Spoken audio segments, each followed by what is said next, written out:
রাধে রাধে সবাইকে। এই দেখো, আজ তো বৃহস্পতিবার, তাই আমার ঠাকুরঘরটাকে সাজিয়েছি। আমার নারায়ণকে স্নান করিয়ে, লক্ষ্মী মাকে স্নান করিয়ে এই বস্ত্রটা পরালাম।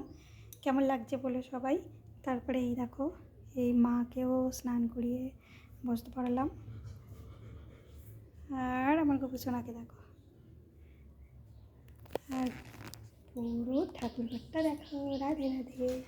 আজকের বাড়িতে যা ছিল তাই দিয়ে ভগবানকে ভোগ লাগিয়েছি, মিষ্টি কিনে আনতে পারিনি।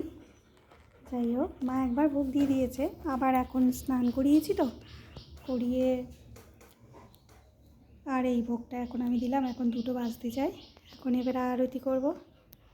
আরতির থালাও মা রেডি করে রেখেছে, কারণ আমি বললাম আমার পুজো করতে দেরি হবে, তুমি খেয়ে নাও, তাই উনি খেয়ে নিয়েছে। এখন আমি পুজো করছি। রাধে রাধে।